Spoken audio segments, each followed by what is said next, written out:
నమస్తే, welcome to n times. నేను మీ ఆదిత్య. ముందుగా బులెటిన్ హెడ్లైన్స్. ఫ్లైట్ టికెట్ తీసుకోలేదు, అయినా దేశం దాటిన రష్యన్ పౌరుడు.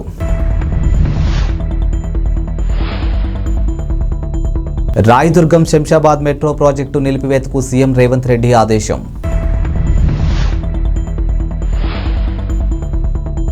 అధికారిక నివాసం ప్రజాభవన్లోకి కుటుంబ సమేతంగా అడుగుపెట్టిన డిప్యూటీ సీఎం బట్టి విక్రమార్క. దేశ విదేశాలకు రాకపోకలు సాగించే విమానాశ్రయంలో సెక్యూరిటీ చాలా పటిష్టంగానూ ఉంటుంది. ప్రయాణానికి సంబంధించినటువంటి టికెట్ చూపిస్తే కానీ లోపలికి అడుగు పెట్టడం కుదరదు. ఇంకా దేశం దాటి వెళ్లాలంటే పాస్పోర్టు, వీసా చాలా తతంగా ఉంటుంది. అలాంటిది రష్యన్ పౌరుడు ఒకడు టికెట్ కూడా లేకుండా విమానం ఎక్కాడు. ఇక పాస్పోర్ట్, వీసా లేకుండా ఏకంగా దేశము దాటాడు. విమానం ల్యాండ్ అయ్యాక విమానాశ్రయ సిబ్బంది ఆయన్ను చూసి ఆశ్చర్యపోయారు. ఆ రోజు వచ్చిన విమానాలకు సంబంధించి ప్రయాణికుల లిస్టును 1-2 సార్లు చెక్ చేసి ఆయన పేరు లేకపోవటమే వారి ఆశ్చర్యానికి కారణం. అసలు ఎలా ప్రయాణించావని ఆయన్ను అడిగితే తనకేం గుర్తులేదని చెప్పి మరో షాకు ఇచ్చాడు. కిందటి నెలలో జరిగినటువంటి ఈ ఘటనపై ప్రస్తుతం విచారణ జరుగుతుంది. ఇక రష్యాకు చెందినటువంటి సెర్గై వాద్లిమిరోవిచ్ వచీగా ఇజ్రాయెల్లో స్థిరపడ్డాడు. ఇక నవంబర్ 4న ఆయన డెన్మార్క్లోని కోపెన్ హాగెన్ ఎయిర్పోర్ట్ నుంచి అమెరికాకు లాస్ ఏంజల్కు ప్రయాణించారు. అయితే ఈ ప్రయాణానికి సంబంధించి ఆయన ఎటువంటి డాక్యుమెంట్లు తీసుకోలేదు. ఇక పాస్పోర్ట్ వెంట తీసుకుని వెళ్ళలేదు. ఇక టికెట్ కొనలేదు, వీసా కూడా తీసుకోలేదు. అంతెందుకు విమానంలోకి ఎంటర్ కావడానికి తప్పనిసరైనటువంటి బోర్డింగ్ పాస్ కూడా వచీగావా దగ్గర లేదు. అయినా విమానం ఎక్కి దేశాలు దాటి ప్రయాణించేశాడు. మెట్రో విస్తరణ పనులు అలైన్మెంట్కు సంబంధించి తెలంగాణ ముఖ్యమంత్రి రేవంత్ రెడ్డి కీలక నిర్ణయం తీసుకున్నారు. ఇక ఎయిర్పోర్టు, మెట్రో ప్రాజెక్టుపై అధికారులను ఆరా తీసిన సీఎం ఓఆర్ఆర్ వెంట జీవో 111 ప్రాంతంలో మెట్రో అలైన్మెంట్ రూపొందించడంపై ప్రశ్నించారు. ఇప్పటికే అక్కడ ఓఆర్ఆర్ ఉన్నందున రాయదుర్గం శంషాబాద్ విమానాశ్రయ పనులు, టెండర్లు నిలిపివేయాలని ఆదేశించారు. ఇందుకు బదులుగా 2 ప్రత్యామ్నాయాలు సూచించారు. ఇక చంద్రాయనగుట్ట, మైలార్ దేవుపల్లి, జల్పల్లి విమానాశ్రయ రూట్తో పాటు చంద్రాయనగుట్ట, బార్కా, శ్రీశైలం మార్గాన్ని అధ్యయనం చేయాలని సీఎం అధికారులను సూచించారు. ఇందులో ఏది ఖర్చు తక్కువైతే దానికి ప్రాధాన్యత ఇవ్వాలని అధికారులకు తెలిపారు. ఈ రూట్లతో తూర్పు, మధ్య, పాత నగరాల్లో జనాలకు రవాణా సౌకర్యం అందుబాటులోకి వస్తుందని సీఎం రేవంత్ రెడ్డి అభిప్రాయపడ్డారు.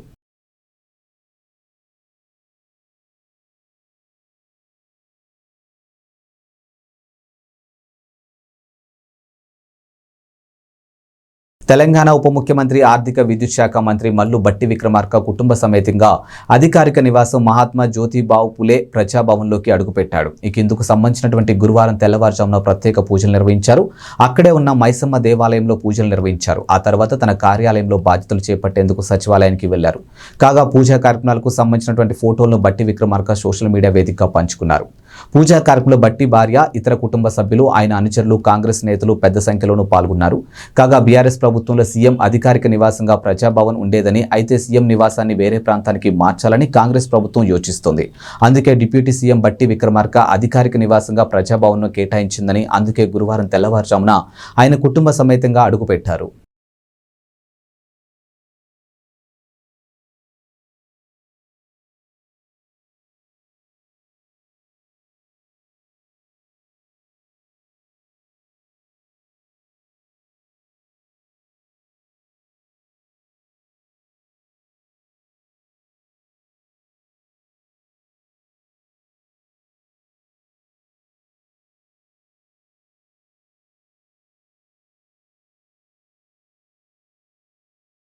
ఏపీలో వైసీపీ మళ్లీ అధికారంలోకి రావడం అసంభవం అని టీడీపీ నేత, పార్టీ ఉత్తరాంధ్ర ఇన్ఛార్జ్ బుద్ధా వెంకన్న అన్నారు. ఇక పులివెందుల్లో కూడా ముఖ్యమంత్రి జగన్ను ఓడిస్తామని సంచలన వ్యాఖ్యలు చేశారు. రాయలసీమ ప్రజలు జగన్ను నమ్మడం లేదని, ఈ విషయం ఇటీవలే జరిగినటువంటి ఎమ్మెల్సీ ఎన్నికల ఫలితాలు అర్థమవుతుందని చెప్పారు. వచ్చే ఎన్నికల్లో టీడీపీ ఘన విజయం సాధించి ప్రభుత్వాన్ని ఏర్పాటు చేస్తుందని ధీమా వ్యక్తం చేశారు. ఇక టీడీపీ అధికారంలోకి వచ్చిన తర్వాత తాడేపల్లి, ఇడుపులపాయ ప్యాలెస్లో జగన్ దాచుకున్నటువంటి డబ్బును బయటకు తీస్తామని వెంకన్న తెలిపారు. ఇక తుఫాను కారణంగా రైతులు తీవ్రంగా నష్టపోయి కంటతడి పెడుతుంటే మంత్రులు మాత్రం హాయిగా బస్సు యాత్రలు చేసుకుంటున్నారని విమర్శించారు. రైతుల బాధలను మంత్రులు వినాలని చెప్పారు. ఇక జగన్ తాడేపల్లి ప్యాలెస్ లో మొద్దు నిద్రపోతుంటే రైతు సమస్యను చంద్రబాబు కేంద్రం దృష్టికి తీసుకుని వెళ్తున్నారని విమర్శించారు. ఇక జగన్ పాలనలో కేవలం విజయసాయిరెడ్డి, సజ్జల రామకృష్ణారెడ్డి, వైవి సుబ్బారెడ్డిలు మాత్రమే బాగుపడ్డారని దుయ్యబట్టారు. కామారెడ్డి జిల్లా కేంద్రంలోని అయ్యప్ప షాపింగ్ మాల్లో భారీ అగ్ని ప్రమాదం సంభవించింది. బుధవారం రాత్రి 11 గంటల సమయంలో అయ్యప్ప షాపింగ్ మాల్లో ఉన్నటువంటి గ్రౌండ్ ఫ్లోర్ లో ఒక్కసారిగా మంటలు చెలరేగాయి. గమనించినటువంటి స్థానికులు వెంటనే పోలీసులకు, అగ్నిమాపక సిబ్బందికి సమాచారం అందించారు. ఘటనా స్థలానికి చేరుకున్నటువంటి పోలీసులు, అగ్నిమాపక సిబ్బంది పరిస్థితిని సమీక్షించారు. ఇక 3 ఫైర్ ఇంజిన్ల సహాయంతో మంటలను ఆర్పేందుకు సుమారు 3 గంటల పాటు ప్రయత్నం చేశారు. అయినప్పటికీ మంటలు అదుపులోకి రాలేదు. అర్ధరాత్రి మొత్తం శ్రమించగా గురువారం తెల్లవారుజామున మంటలు కొంతవరకు అదుపులోకి వచ్చాయి. ఈ ప్రమాదంలో 8 నుంచి 10 కోట్ల విలువ చేసే బట్టలు పూర్తిగా కాలి బూడిదయ్యాయని, అయితే ఈ ప్రమాదం షార్ట్ సర్క్యూట్తో జరిగిందా లేక ఎవరైనా కావాలని నిప్పు పెట్టారా అనే కోణంలో పోలీసులు దర్యాప్తు చేస్తున్నారు.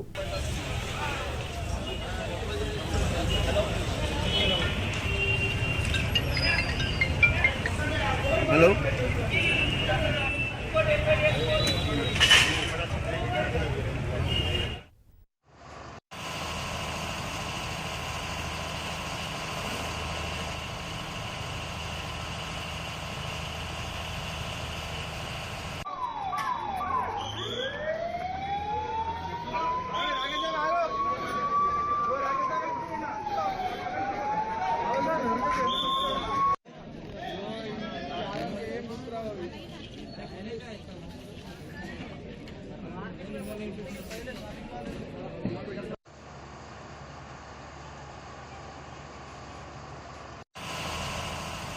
బీఆర్ఎస్ అధినేత మాజీ సీఎం కేసీఆర్ను వ్యవసాయ మార్కెటింగ్ శాఖ మంత్రి తుమ్మల నాగేశ్వరరావు పరామర్శించారు. ఇక బుధవారం హైదరాబాద్లోని సోమాజిగూడ యశోద ఆసుపత్రికి వెళ్లిన మంత్రి కేసీఆర్ను కలిసి ఆయన ఆరోగ్య పరిస్థితి గురించి ఆరా తీశారు. ఇక త్వరగా కోలుకోవాలని, ప్రజలకు సేవ చేయాలని ఆకాంక్షించారు. సినీ హీరో నాగార్జున కూడా కేసీఆర్ను ఆరోగ్య పరిస్థితి అడిగి తెలుసుకున్నారు. పరామర్శించారు. కేసీఆర్, కోమటిరెడ్డి ఇద్దరూ ఆరోగ్యంగా ఉన్నారని, త్వరగా కోలుకుంటారని మంత్రి బీఆర్ఎస్ పార్టీ అధ్యక్షులు, నా మిత్రులు, చిరకాల మిత్రులు కేసీఆర్ గారు ప్రమాదవశాత్తు ఆయనకు ఏర్పడ్డటువంటి ప్రమాదానికి చింతిస్తూ ఆయన త్వరగా కోలుకోవాలని ఆ భగవంతుని ప్రార్థిస్తూ ఆయన పరామర్శించడానికి వచ్చాను. ఆయన త్వరగా కోలుకొని మళ్ళీ తెలంగాణ ప్రజల కోసం, తెలంగాణ రాజకీయాల కోసం ఆయన చేసినటువంటి కృషి కొనసాగేటట్టుగా ఆయన ప్రజా జీవితంలో ఉండాలని చెప్పి ఆ భగవంతుని ప్రార్థిస్తూ, అదేవిధంగా కోమటిరెడ్డి వెంకటరెడ్డి గారు కూడా అస్వస్థతోటి ఉన్నారని తెలిసి ఆయన గారిని కూడా పరామర్శించాను. వారు కూడా త్వరగా కోలుకోవాలని భగవంతుని. తెలంగాణ కాంగ్రెస్ ప్రభుత్వం కొలువు తీరింది. ఇక ఎన్నికల మేనిఫెస్టోలో ఇచ్చినటువంటి హామీలను కాంగ్రెస్ ప్రభుత్వం ఒక్కొక్కటిగా నెరవేరుస్తోంది. ఇప్పటికే మహిళలకు ఫ్రీ బస్సు జర్నీ పథకాన్ని అమలు చేస్తూ ఉన్నారు. ఇక మహాలక్ష్మి పథకంలో భాగంగా మహిళలకు నెలకు 2500 ఇస్తామని కాంగ్రెస్ ప్రకటించింది. ఇక ప్రభుత్వం అధికారంలోకి రావడంతో తమకు నెలకు 2500 వస్తాయని మహిళలు ఆశగా ఎదురుచూస్తూ ఉన్నారు. ఇదే సమయంలో ఆ పథకానికి 18 నుంచి 55 ఏళ్లలోపు మహిళలే అర్హులని ప్రచారం జరుగుతుంది. ఈ పథకం నుంచి లబ్ధి పొందాలంటే తెల్ల రేషన్ కార్డు కలిగి ఉండాలని, bank account, xerox, passport size photo, current bill, కుల ఆదాయ ధృవీకరణ పత్రాలు తప్పనిసరి అని గత కొన్ని రోజులుగా సోషల్ మీడియాలో పెద్ద ఎత్తున ప్రచారం జరుగుతుంది. ఇక దీంతో చాలా మంది మహిళలు మీ సేవా బ్యాంకుల వద్ద పరుగులు తీస్తూ ఉన్నారు. ఇక కుల ఆదాయ ధృవీకరణ పత్రాల కోసం ప్రభుత్వం ఆఫీసులకు క్యూ కడుతూ ఉన్నారు. అయితే అదంతా తప్పుడు ప్రచారమని ప్రభుత్వ అధికారులు చెబుతున్నారు. కొందరు కావాలనే సోషల్ మీడియాలో తప్పుడు ప్రచారం చేస్తున్నారని, మహాలక్ష్మి పథకానికి సంబంధించినటువంటి విధి విధానాలు ఇంకా ఖరారు కాలేదని చెబుతూ ఉన్నారు. త్వరలోనే ప్రభుత్వం నుంచి మార్గదర్శకాలు వస్తాయని, ఆ తర్వాత అధికారికంగా వెల్లడిస్తామని చెప్తూ ఉన్నారు. వచ్చే ఎన్నికల్లో పోటీ చేస్తానని చెప్పారు మాజీ మంత్రి సోమిరెడ్డి చంద్రమోహన్ రెడ్డి. ఇక సర్వేపల్లి నుంచి టీడీపీ అభ్యర్థిగా తానే పోటీ చేస్తానని అన్నారు. ఇందులో ఎలాంటి మార్పు లేదని, ఎంపీగా పోటీ చేస్తున్నట్లు కొందరు చేస్తున్న ప్రచారంలో వాస్తవం లేదని అన్నారు. వెంకటాచలం ఐసీడీఎస్ కార్యాలయం వద్ద అంగన్వాడీలు చేస్తున్నటువంటి సమ్మెకు జనసేన నేతలతో కలిసి మద్దతు తెలిపారు. ఏపీ ప్రభుత్వం ఎన్నికలకు ముందు అంగన్వాడీలకు ఇచ్చినటువంటి హామీలను అమలు చేయాలని కోరారు. ఇక టీడీపీ అధికారంలోకి రాగానే న్యాయమైన డిమాండ్లు పరిష్కరిస్తామని హామీ ఇచ్చారు. వ్యవసాయ శాఖ మంత్రి కాకాని గోవర్ధన్ రెడ్డి సొంత నియోజకవర్గమైనటువంటి సర్వేపల్లిలో రైతులు విద్యుత్ను సక్రమంగా సరఫరా చేయడం లేదని అన్నారు సోమిరెడ్డి. ఆయన మంత్రిగా అడుగుపెట్టిన తర్వాత జిల్లాలో 3 వైఎస్ఆర్సీపీ ఎమ్మెల్యేలు తెలుగుదేశం పార్టీలోకి వచ్చారని అన్నారు.